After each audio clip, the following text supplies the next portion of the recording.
This is Jay Sekulow. A new report, the Taliban executes dozens of security forces despite promises of amnesty. Keeping you informed and engaged, now more than ever. This is Sekulow. We want to hear from you. Share and post your comments or call 1-800-684-3110. And now your host, Jay Sekulow. I hate to say that we predicted this, but we did, and I hate to say that it's happening, but it is, and that is Taliban forces in Afghanistan have started summarily executing or forcefully disappearing, as they call it, more than 100 former police and intelligence officers in just 4 provinces since taking over. Now, this is despite promises that they were not going to do this kind of activity. They were supposedly be getting safe letters from the government, the Taliban-led government. Instead, what's happening is when they showed up, they're being killed.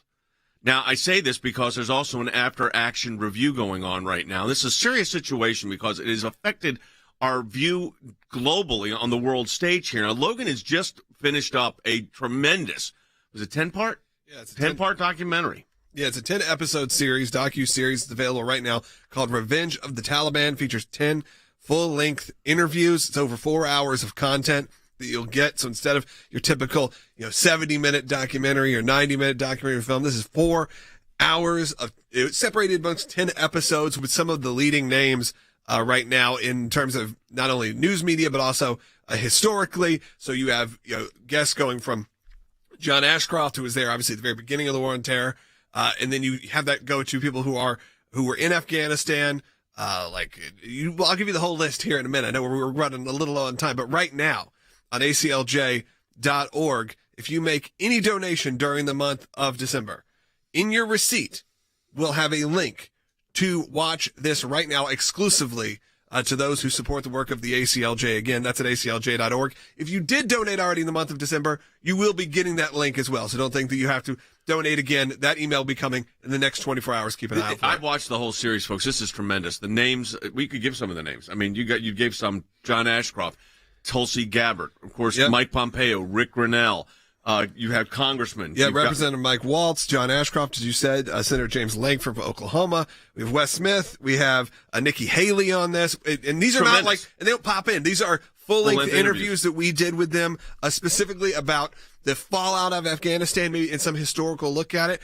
With Wes, a great interview that I don't think people have seen, is really what your role was beyond what we see today here at the ACLJ. So your role in Dover. Time. Yeah. It was a significant part of American history for 20 years. And, of course, part of my role was to completely redesign the casualty notification system for the entire Army, which had not been looked at in 20 years. And then also, of course, my 3 years at Dover Air Force Base as a senior Army guy with casualty affairs and dealing with the families, which it brought the war up close and personal. And all of the mistakes that have been made since the withdrawal, it makes it more painful for those Gold Star families and for the veterans of that war.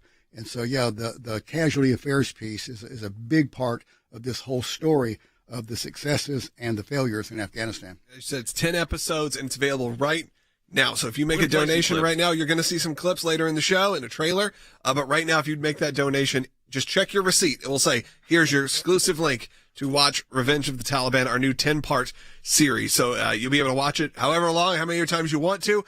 This is just not a one-time stream. This is something you'll have access to. And it's a really interesting look into what's happened since August. We started producing it days after, essentially Afghanistan fell. And we were still actively doing it. So we talk a lot about things very much in the present, because we wanted to preserve this, and we want to preserve this emotion, because it's very easy to forget in a year, and 2 years, and 3 years, and 4 years, and 10 years, what it felt like this last 5 months since the horrible withdrawal in Afghanistan. Again, we got Republicans, Democrats, people in politics, and people not. So it's going to be a really interesting series. I hope you're going to enjoy it right now. You can find it again if you make a donation. It's in your receipt. Few organizations have the capability of putting something like this together. We do because of your support of the ACLJ. So as Logan said, during the matching challenge month of December, any donation to the ACLJ will give you exclusive access to our latest ACLJ series, Revenge of the Taliban, and also your gift is matched. So both. So we encourage you to go to ACLJ.org.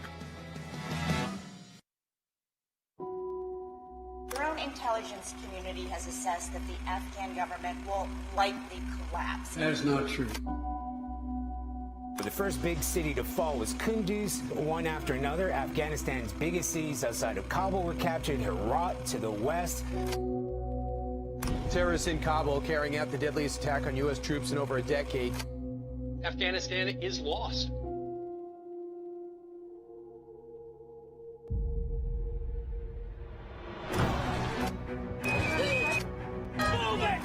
Freedom came under attack.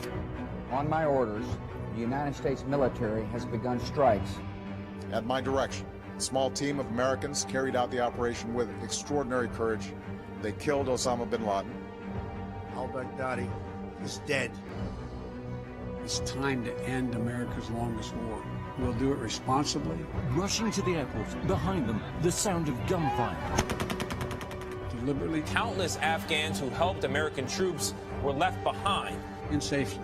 Afghans by the thousands desperate to escape life under the Taliban.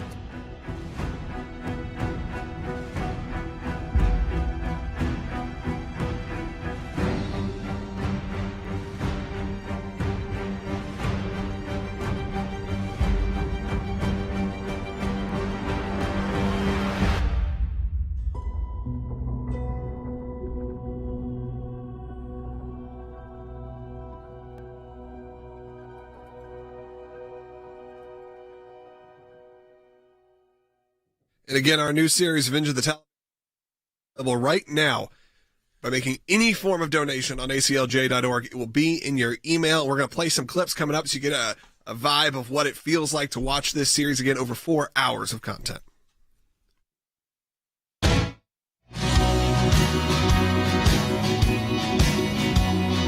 welcome back to the broadcast. If you're just joining us, Taliban forces in Afghanistan, and this is unsurprising but really tragic, have been summarily executing or forcibly disappearing. That's a diplomatic term for removing more than 100 former police and intelligence officers in just 4 provinces of Afghanistan. They're supposed to be giving them safe passage. That was part of the deal with the United States. None of that has happened. There's also an after-action report going on right now. And our global allies are also very concerned about this situation. And we have to be clear on something here. And I want to start with the analysis, Logan, first setting up that we have done a deep dive into this whole Afghanistan situation because we have global affiliates that are involved at the UN, at these international courts, at the international criminal courts. We've dealt with Afghanistan at the ICC. I mean, so this is not, we're not defending American troops. So this is not some, just commentary we're making here. So when we do a deep analysis, not just legally, but also when we do it via the media sources we have, it really does bring a lot of great information to light. Yeah, and these interviews can only happen if we had like you said, the resources that we have here at the ACLJ. Look, you're going to get a myriad of views in this series. You're not necessarily going to get one defined version of what we should have done or shouldn't have done. You have 10 experts on this topic who all have lived through different experiences, and we even put that. You'll see a little disclaimer that says the views expressed are not necessarily those of the ACLJ, because you have people who are in this, like Representative Waltz, who we'll play a clip from. Let's play a clip from him in just a minute. Representative Waltz, who's the first Green Beret to ever serve in Congress, who was there trying to track down Bo Bergdahl. You have him who's saying more of a, no, we should have stayed. We should not have pulled out. We should, no, this was a big mistake. And then on the counter side, you have someone like Tulsi Gabbard, who is in this, who said, we should have pulled out 10 years ago. But you have an interesting point of view from everybody. And again, many veterans who served who are in this piece. We also have, like I said, political officials. There's our people like Rick Grenell and Wes Smith. There's also Mike Pompeo, Nikki Haley, and a lot of people who, look, truthfully, if we're being honest, the next elections, next presidential elections, the next maybe 2 or 3 or 4, maybe a lot in our lifetime because of the age of these people. These are some of the names you're going to be hearing about. Yeah, 10 years from now. 10 years from now, whenever there are the next elections for Republicans and Democrats or independents, these are some of the people that you're going to be hearing from. So this is a great time to get them, and we got them on the record talking about things like Afghanistan, which I know has touched the hearts of a lot of people. Let's hear from Mike Waltz. Mike Waltz, again, is a congressman from Florida. He was also the first Green Beret to ever serve in Congress, and is known again for his time in Afghanistan searching and hunting for Bo Bergdahl, and he certainly has his thoughts and views on this clip. He's going to just talk about his relationship with the people from Afghanistan. I think there's a lot of disconnect there. People just assume that, that it's the Middle East and they have preconceived notions. But let's hear from Mike Waltz. Again, this is from a new series, Revenge of the Taliban. You brought up the people of Afghanistan that you dealt with, whether it was your interpreters or now hearing these stories of these children, as a dad, as someone who you can connect with it. Maybe as someone who was there, is there a misconception? We kind of paint Afghanistan as adversaries, but for the last 20 years, it seems like there's a lot of good people. We see these people running for their lives because they know what's coming. You've given them 20 years of freedom. Is that what you experienced? Did you experience that these seemed like good people with good hearts?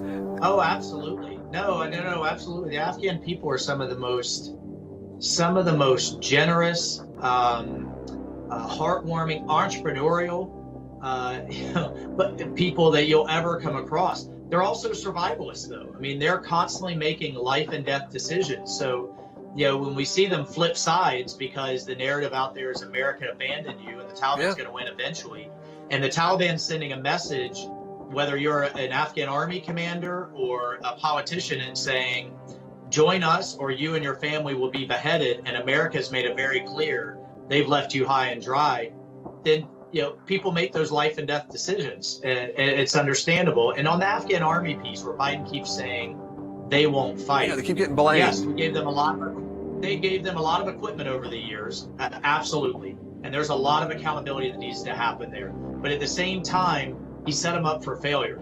He pulled away their air support, their intelligence support, their logistics support, and all their maintenance support for their own equipment, all at once. And what do you expect? Pulled the rug out from under him at the height of the fighting season, and refused to send any air power back in or change. When clearly our assumptions were wrong, to kind of change course. And now we are where we are. And that again is from Representative Waltz. That is just a 2-minute clip of with just him alone, a nearly half-hour interview. Again, collectively, a 4-hour, 10-piece documentary series, again, called Revenge of the Taliban. And, very few companies and organizations and production companies could get these kind of people to sit down with you, get it all edited, get it delivered to you in the time of since things have happened, since Afghanistan fell just a few months ago. So it's a really interesting look at recent history. You can even see when things are developing within, where we are.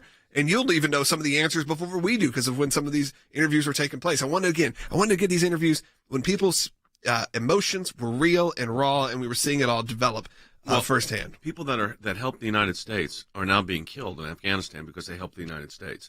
Of course, the Taliban did not fulfill their obligations, but who in the world thought they would? But we're not alone in this in the United States. And I think this is important to understand. The United States and a group of Western countries have expressed their outrage on this, what the action will look like. But it was a joint statement that was issued over the weekend. We have an office in Strasbourg, France, the European Center for Law and Justice, which delves into like I said, we've appeared at the International Criminal Court at The Hague. Andy was with me in that case, co-counsel, defending U.S. military troops because of Afghanistan. So, this is, and then we're producing this documentary that Logan's team produced. So we're in it at a very, very deep level. But Andy, you were just in our European office, as we said yesterday. Right. But there is this consensus. What that consensus will actually mean, nobody knows. We don't. Problem. I'm pleased to say that the 21 countries plus the European Union itself referred to the reports of abuses that had been documented by Human Rights Watch, where there were killings and disappearances of former Afghan members of the Afghan security forces. And, of course, the Afghan government denies this vehemently, saying this is a slander against, and listen to this, because I think this is an important statement. They call themselves, they're saying this is a slander against the Islamic Emirate of Afghanistan. Well, we looked up the word emir before radio today to see just exactly what it meant. And it means a ruler. So it kind of presages. Language is important. Language is important, and you need to think about this and look at the text very carefully. What they're saying is we don't have an emir right now, but we're going to have an emir, which is the prelude to a caliphate, Jay. That's exactly what this is. But the joint statement says we will continue to measure the Taliban by their actions, which is important. I want to see what you mean and do, not just what you say. What impressed me was the number of countries that entered into this joint statement. Usually the United States is not without allies and the support that is needed. But it was Australia, Belgium, Bulgaria, Canada, Denmark, the EU, as I said, Finland, France, Germany, Japan, Netherlands, New Zealand, North Macedonia, Poland, Portugal, Romania, Spain, Sweden, the Swiss, the United Kingdom. Very rare. Rarely does Switzerland get involved. The UK, England, our closest ally in the world, the Ukraine, threatened by Putin, and the United States, Jay. Yeah, I mean, this is when you think about this. This goes back to the scope and nature of it. Now, Harry, we only got 2 minutes here, but I want to get you on this. We talked about this before we went on air, and that is from a policy standpoint. You're our director of policy. You said a very dramatic statement is that the Biden administration, I'm reading it from what you said, botched just about every foreign policy decision they've made so far. I think that's right. So the Biden administration has been very, very consistent in its willingness to demonstrate what? Its commitment to spinelessness. So while Afghanistan is our present focus, we should always remember that in 2014, the Obama-Biden National Security Team, which included Susan Rice and Jake Sullivan, in a show of support for the Ukrainian people, sent blankets to the Ukrainian government while leaving Russian aggression in Crimea without an answer. Now the Biden team, including National Security Advisor Jake Sullivan, is prepared to look the American people in the eye and proclaim that the United States is planning to do what? To up its game. How? By sending thicker blankets to the Ukrainian people. The Biden administration has botched virtually every foreign policy initiative that the United States has faced, from the catastrophic withdrawal of American troops in Afghanistan, leaving behind hundreds of Americans to the mercy of terrorists controlled by Islamist jihadists, from exposing the Afghani people to starvation and child bride marriages to summary executions. Yeah. So the Biden administration is an abject failure. Yeah, we're going to talk about the child bride situation. Yeah. Horrible. We got some good news on one case. Yeah, absolutely. We'll do that when we get back. If you're watching online, you're about to see a clip from Mike Pompeo from, again, the new docu-series, 10-episode docu-series, Revenge of the Taliban. Any donation you make the month of December, check your receipt. There will be a link to watch the whole series right there. It's really easy. You can watch it today. We'll be right back. A lot of people, and I'm sure you've heard this now countless times, including President Biden himself, has shifted blame to the Trump administration, has seemed to say, oh, well, this was their plan. We just were following through with it. What would have been the big difference between what you had in place, what President Trump had in place, and then what this chaotic exit that happened? Was it inevitable that it would be like this, or was there things that could have been done? Yeah, I don't have to guess about this. I can demonstrate it over 4 years precisely what we did and how different it was from the way the Biden administration approached it. Our resolve was to make sure that we got our young kids home just as quickly as we could. President Trump campaigned on this. It was a big promise that he had made, and we worked diligently on it. We got 15,000 to fewer than 3,000 forces remaining on the ground. We still had a significant intelligence capability there as well. And while we did that, each step along the way, from 15,000 to 8,600 on down, we paused. We made sure that conditions were right. We worked with the Afghan leadership. We worked with women's groups and NGOs. We worked with the Taliban, every Afghan interest, trying to deliver the conditions to ultimately get our forces free. But we knew, and President Trump was very clear to me and to the Department of Defense as well, conditions have to be right before we can do this. And on January 20th of 2021, when we departed, we had what passes for stability in Afghanistan. We had months and months and months where no American was attacked, let alone any American killed. And we had a deterrence model that convinced the Taliban that they weren't going to go after American or American interests. Those are facts. No one can dispute those. And Others can spin stories about what we would have done, but I can only say this. I only wish that the Biden administration had followed through on what the Trump administration's plan was.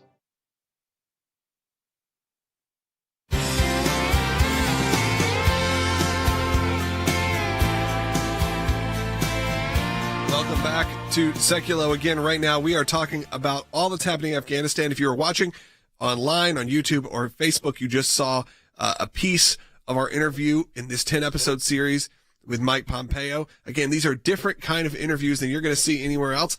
We talked to you, Dad, about sort of the origins of the war on terror. We talked about the Patriot Act, which you know is controversial. We talked a lot about how that was implemented and what it means now. We talked about that as well with John Ashcroft, who was Attorney General at the time. So you have people who are who were there day one of the war on terror. Yeah, no, and then you have great. people up until as recent as Mike Pompeo and Rick Grenell. And Tulsi had just come back from a tour. Yeah. Tulsi Gabbard. We should probably play a clip from Tulsi Gabbard. Yeah. In this, we were having a hard time getting in touch with her. She's been a friend to us and a friend of the show for a long time. And we thought, she'd be a great person to interview. Veteran, also served her country. And obviously was a presidential candidate last time around. I think I reached out to her. She said yes. She said yes, and then we didn't really hear from her. silent for 2 weeks. Well, that was because she was in the Horn of Africa, essentially fighting Al Qaeda. So it was a pretty hardcore piece, and we talk about that in it. It's again, she is days back from that when we did our interview just a few weeks ago.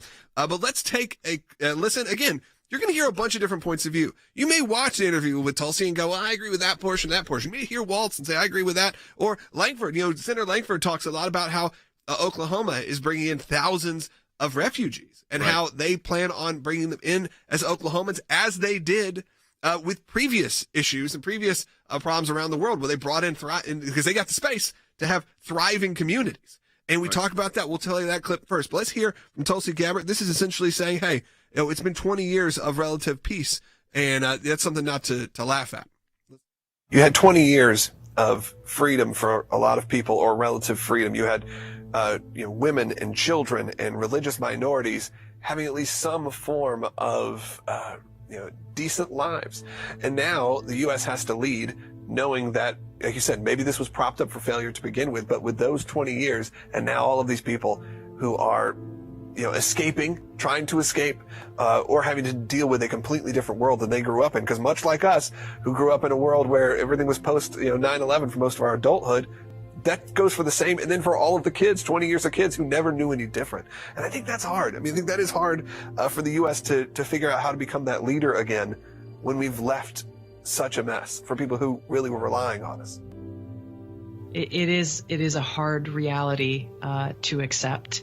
And unless people are going to advocate for the United States government, American taxpayers, and the U.S. military to go and, occupy and run governments, essentially prop up governments in every country around the world where people are facing hardship and are facing suffering or persecution, then the reality is that we cannot be in that position. And as much as we want to be able to help people, as I've said, ultimately those efforts inevitably end up in creating more suffering and hardship. Only the Afghan people can determine the future of their country.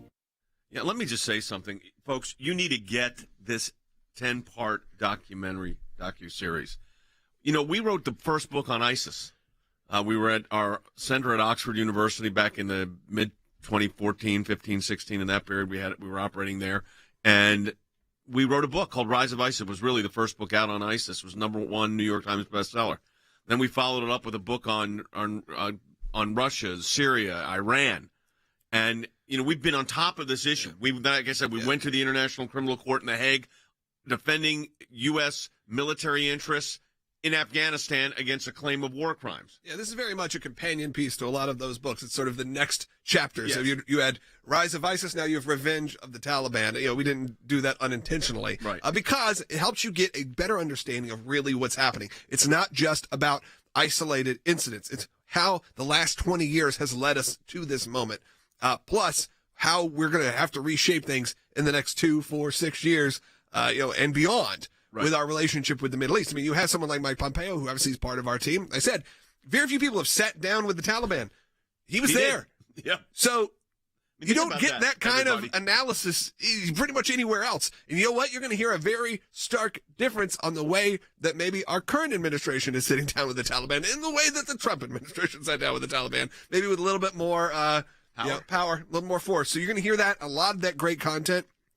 Again, from a bunch of different points of view, from the people you hear on this show often to people who are all over the news, like Mike Waltz, then historically John Ashcroft or James Langford in Oklahoma. It was the Attorney General during 9/11 when the attack came. Yeah, and Nikki Haley, who we haven't even talked much about. And John has worked with us for years and years and years at our institute in Regent University. Even with Nikki Haley, we discuss even that you were doing the BDS summits with her. So I mean, we show some Can I say something about all that? I mean, folks, this is I'm glad Logan brought all this up because I mean, as you were rattling off these names of people that are associated with the ACLJ, okay, or have a relationship with the ACLJ. Enough for us to just be able to text them, call them, and get in touch. Okay, that's because of your support of the ACLJ.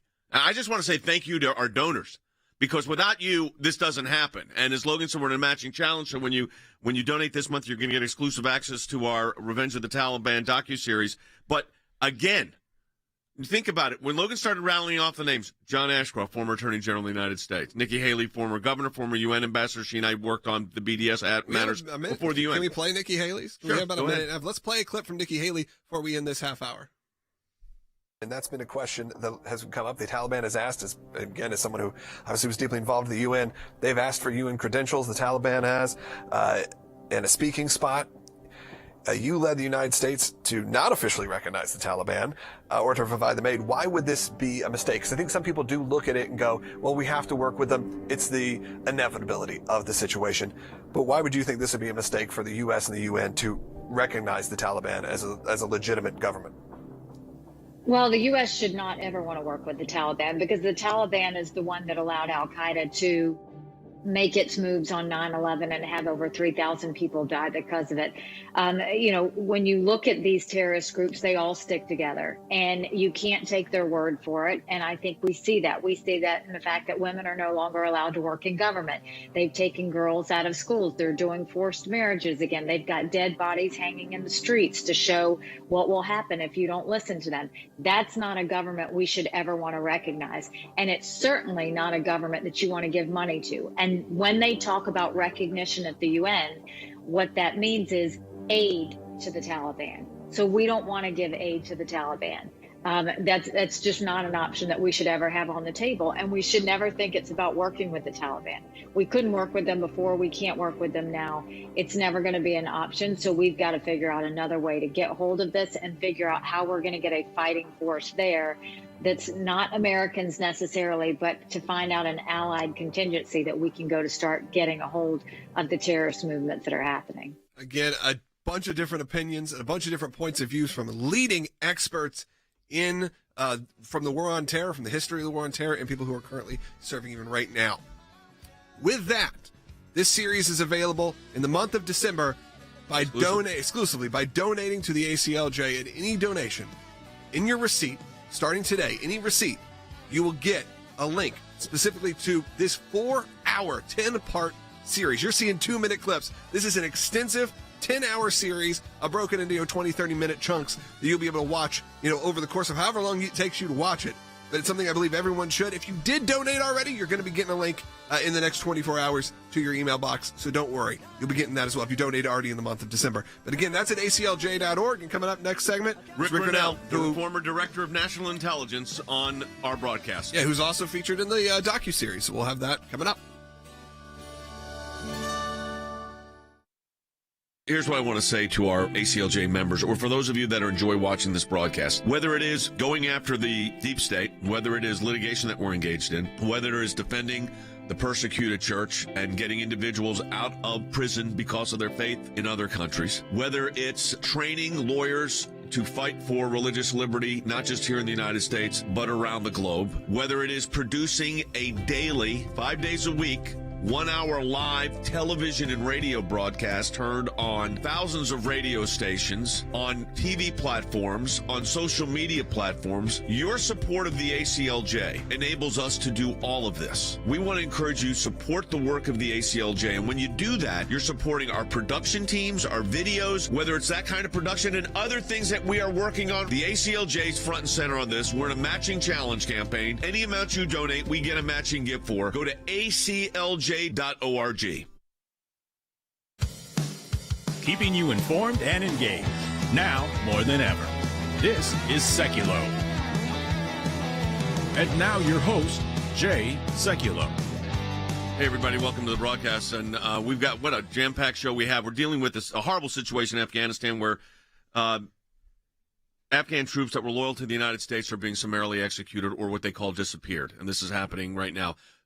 Multiple countries, as Andy said earlier, and Andy, quickly here, don't go through the list, but tell everybody what's happened. Multiple countries, then want to talk about what's going on in this after-action report. But they're killing these people that helped us. Exactly what we were afraid of, and exactly what the Biden administration has not prevented. Yeah, 21 countries, including the European Union, and countries from all over the world, from Australia to the Ukraine and so forth, including the Swiss, the French, the English, and so forth, have written a statement, and Human Watch in support of it, saying that these atrocities that are going on in Afghanistan are absolutely impermissible, and the Afghani government, the Emirate of Afghan, the Islamic Emirate, has come back denying it, which is a lie, of course, and what I see is world opinion is turning against the Taliban, because there are some countries that have joined in this that I would never have thought would have joined together in a summarily statement, including the Swiss, condemning what is going on there. So also we've got an after-action report being done now, Wes, by our military and other experts. What does that mean for everybody, Colonel Smith? Yeah, an after-action review is an AAR, and it's standard practice in the military that after any operation, and especially an operation that has questions about the successes and failures involved, they do an AAR, an after-action review. And so the Pentagon started doing this, began last week. It is a bit unusual because normally AARs come on immediately after the operation. Immediately, while people's memories are fresh. This report, is they delayed it. I don't know. It's 3 months in the making. Plus, there are 16 members, I think, on this after-action board. They are not releasing the names of who is on the board, which is unusual. The other thing, too, is that you have General Milley, who's the chairman of the Joint Chiefs, and General Austin, who's the Secretary of Defense. They both were involved in Afghanistan as commanding generals. And they're on the committee? No, they're not on the committee, but they're overseeing it. Okay. Well, that tells you so. Okay. Yeah, exactly. Okay. So, Harry, you said earlier, we only got a couple seconds here, that this was an abject failure of policy. Absolutely. But I think the problem here is that this is a consistent aspect, if you will, of the Biden administration.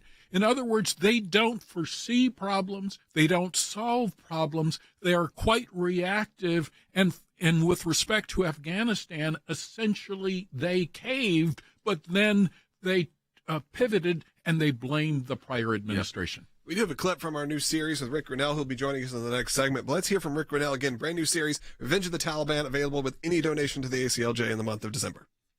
Thousands and thousands of people who, for the last 20 years, a lot of people's whole life, we have shown them freedom. We have given them freedom. You're talking about the nation building. Whether we liked it or not, it happened. So now we're just abandoning people who have lived under at least some kind of freedom the last 2 decades. And it doesn't sit well with Americans. You can see it in the reaction. We don't like these imagery, and we don't take that lightly, beyond even just our own people. You see the people who are trying to come over to this country, and sure, they need to be vetted and make sure these people are who they say they are. But these are people who have, a lot of them have never lived under this kind of oppression. And now we're just saying, sorry, our hands are up.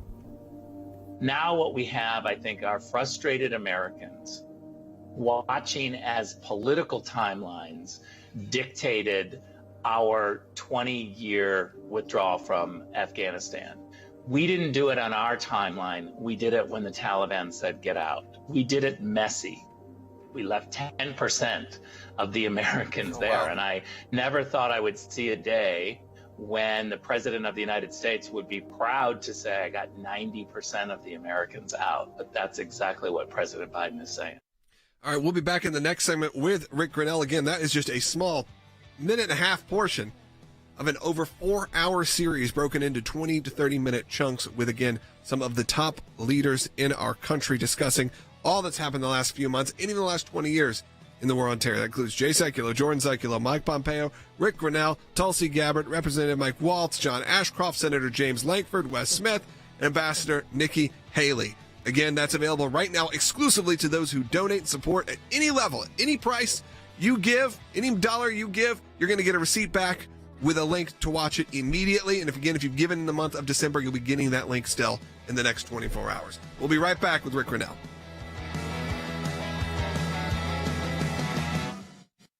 The Afghan people are some of the most generous, heartwarming, entrepreneurial, but people that you'll ever come across. They're also survivalists, though. I mean, they're constantly making life and death decisions. So, when we see them flip sides because the narrative out there is America abandoned you and the Taliban's going to win eventually, and the Taliban's sending a message, whether you're an Afghan army commander or a politician, and saying, join us or you and your family will be beheaded, and America's made it very clear they've left you high and dry, then people make those life and death decisions. These are folks that laid their life on the line. These are freedom-loving people. These are the folks that are fighting against the Taliban. These aren't terrorists. Right. These are the exact type of people that we want to advance and that we want to be able to support. In Oklahoma, we'll probably have about 1,800 to 2,000 Afghans. Again, many of these refugees are not coming to America. They're coming to other countries as well. But those that do come to the United States, we need to make sure that we actually engage and that we make sure we show them, for me, the love of Christ to those individuals, but to also be able to make sure that we help them to be able to survive through this time period, a pretty amazing transition. Unless people are going to advocate for the United States government, American taxpayers, and the U.S. military to go and, occupy and run governments, essentially prop up governments in every country around the world where people are facing hardship and are facing suffering or persecution, then the reality is that we cannot be in that position. And as much as we want to be able to help people, as I've said, ultimately those efforts inevitably end up in creating more suffering and hardship. Only the Afghan people can determine the future of their country. Hey,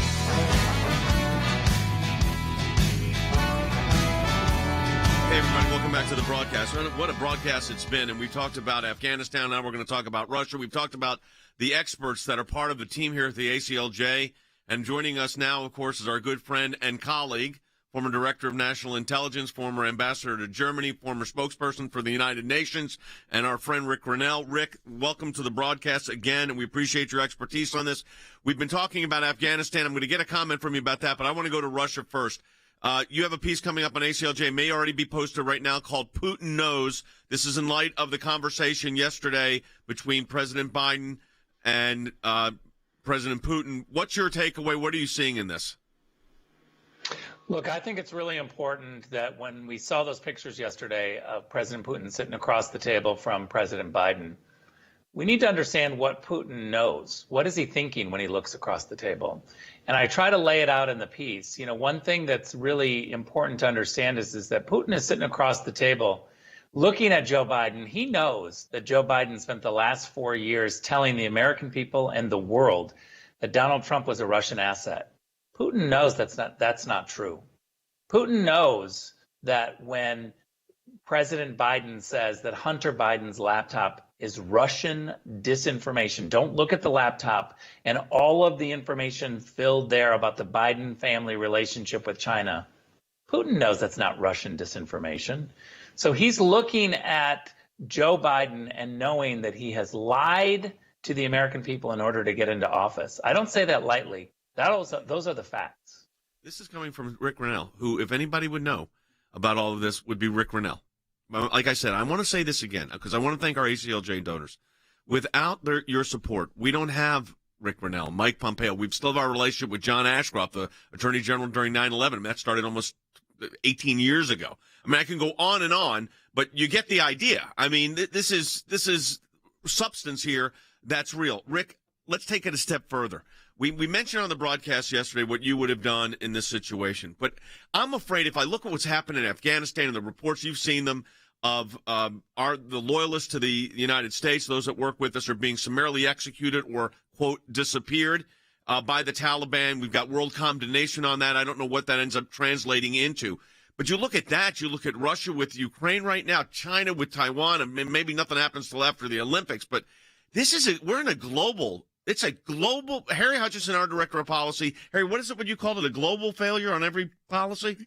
That the Biden administration has botched virtually every foreign policy initiative that it's been associated with. Yeah, so Rick, when you look at this, I mean, it doesn't, you don't have a lot of hope here. That's the problem.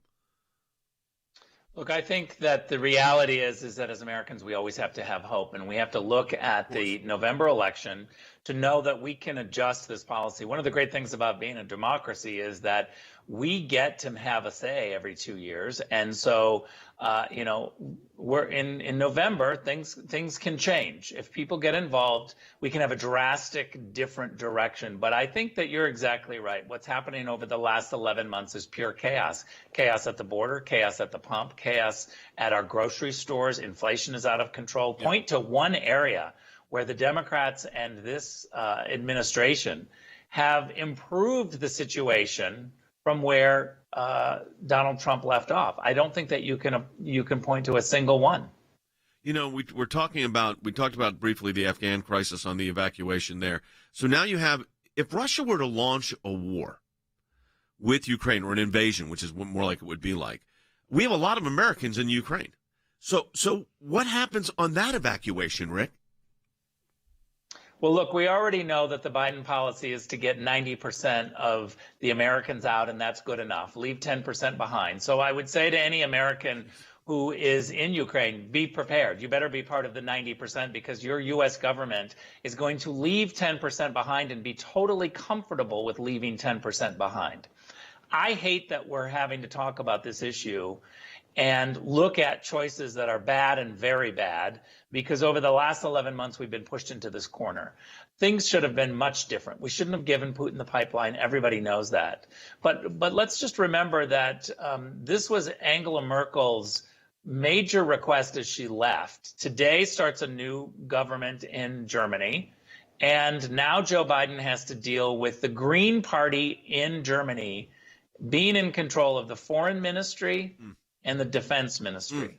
That is a clearly weaker government in Germany that Biden has to deal with. No, Andy Economou, our colleague, just left our European Center for Law and Justice last week in Strasbourg and kind of got a sense of what was going on there. Yeah, I don't think the European allies are going to be as supportive of the president as he thinks they're going to be. In my opinion, he needs to think American and not think globally. But, Ambassador, I wanted to ask you a question. I'd asked you the other day to put yourself in Putin's head, if you could, and you kind of did in your article, Putin knows, but you put yourself in Putin's head and give us a reaction as to what he was thinking of Biden, and you answered that question.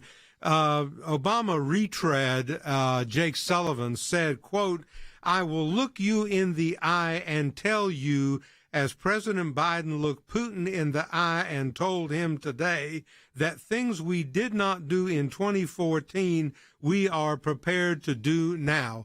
How do you evaluate that remark? The reality is that in 2021, they didn't do it. They gave the Biden administration and Democrats in the Senate gave a pipeline to Putin. In that pipeline is not just energy, not just gas. It's leverage.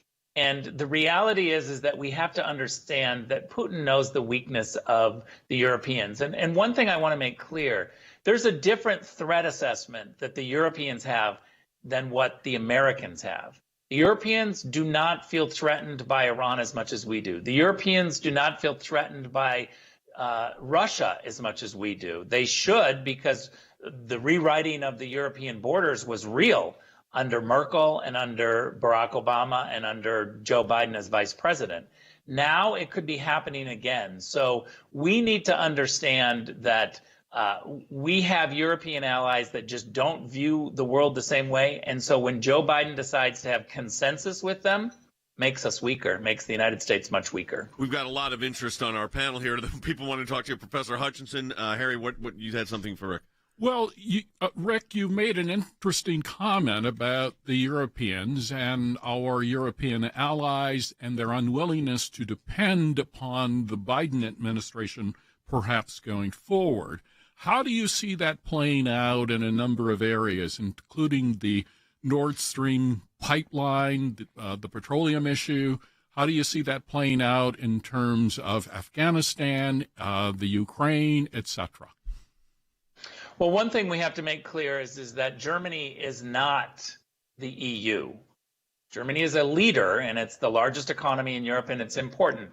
But if we're going to have a transatlantic alliance that really works, the Biden team, the United States, always needs to understand that the EU is multifaceted. You can deal with the Eastern Europeans and get a lot more progress.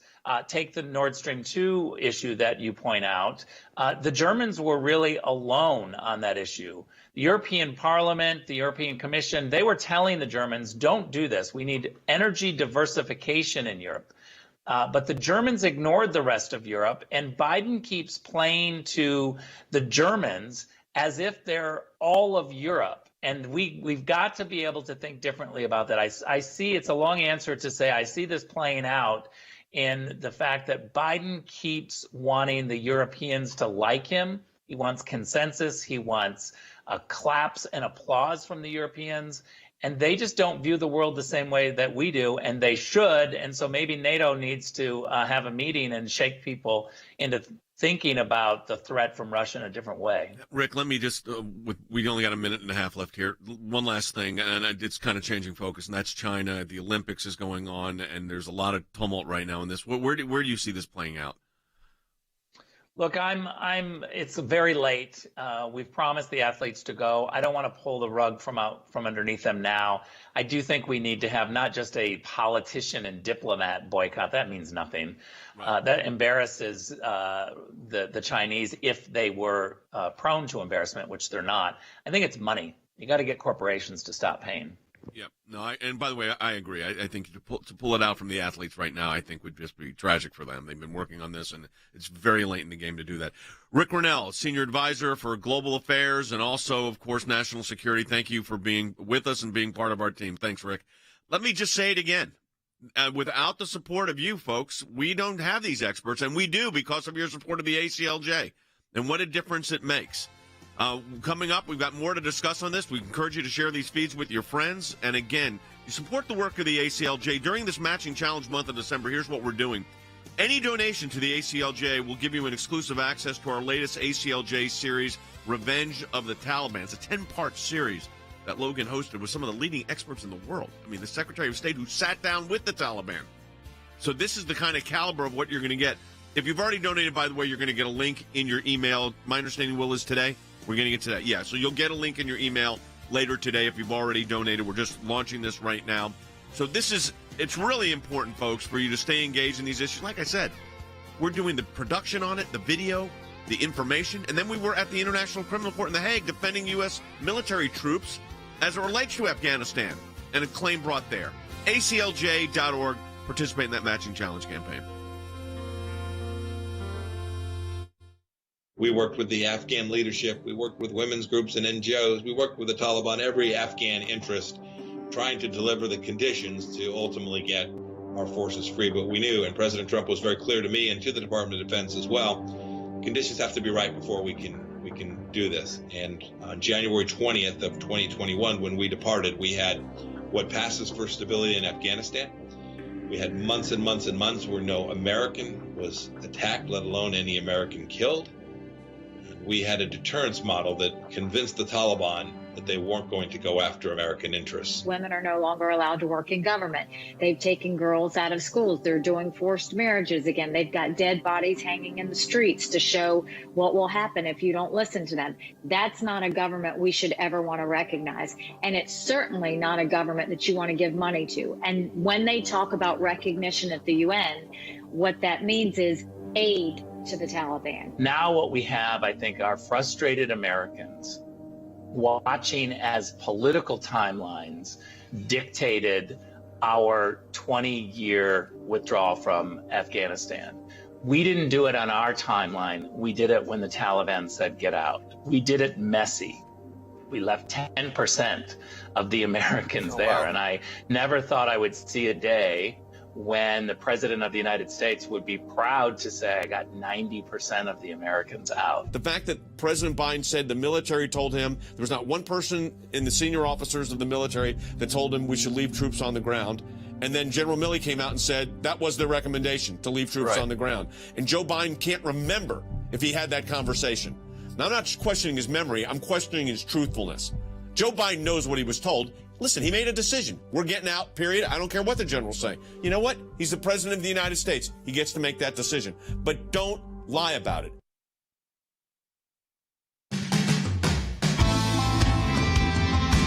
Talk about a jam-packed hour on this broadcast. It has been something else. By the way, today, oral arguments in the case of Carson versus the Commissioner of Maine Department of Education. It's a school choice case. And as we've been talking about international matters, let's not forget that the American Center for Law and Justice has also filed a brief at the Supreme Court of the United States on the school choice issue, which, as you know, we have been very, very involved in for literally many, many decades. We're also in our matching challenge campaign, ACLJ.org.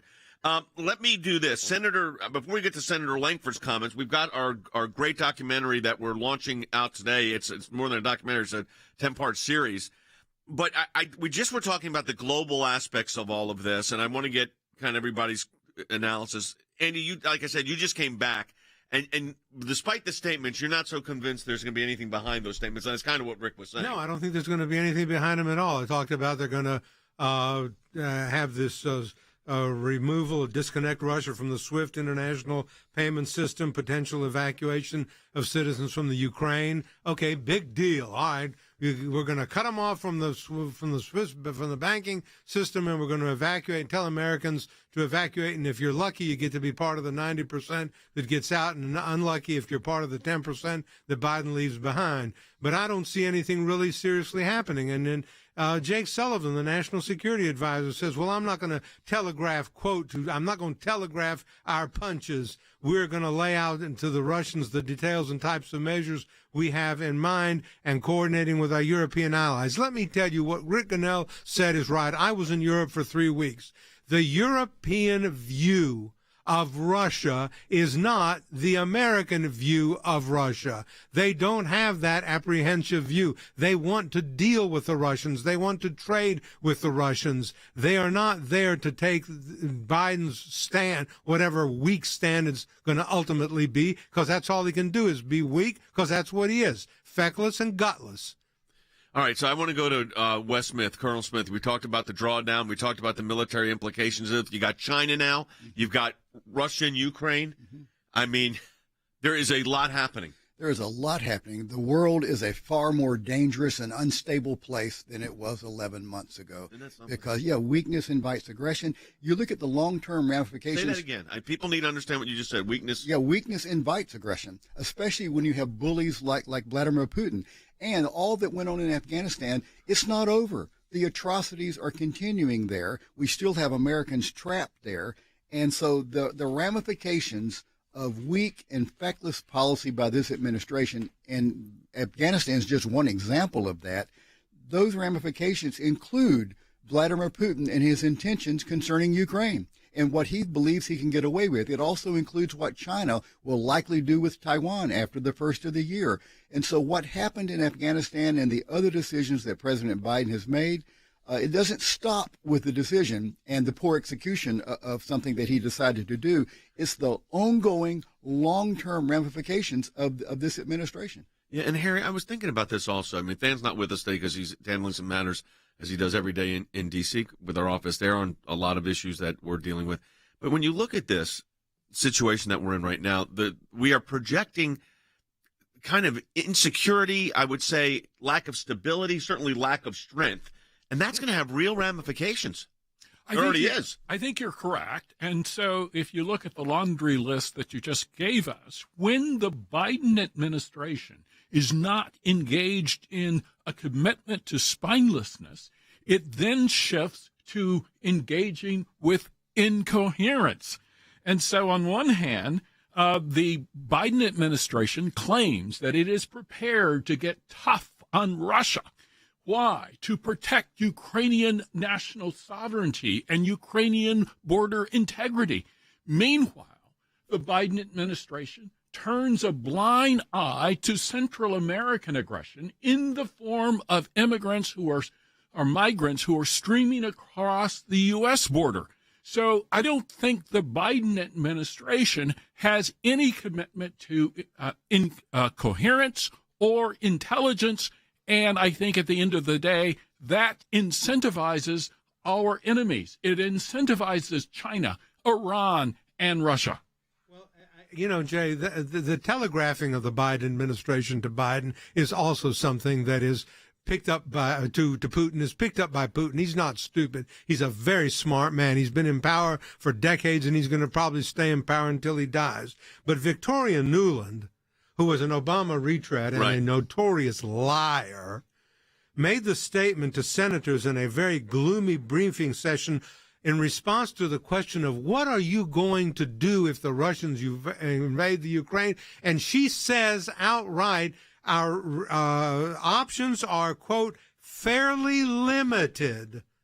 That's a nice telegraphing to the Russians. This comes on the heels of the conversation yesterday where supposedly President Biden told Putin, don't do this, there'll be consequences. And then you've got the spokesperson saying our responses will be, we have very few options. I mean, this is what is just nonsensical about this entire foreign policy matter. But look at the analysis you're getting here at the ACLJ, our global affiliates literally around the globe, our experts here. I mean, we have working with us.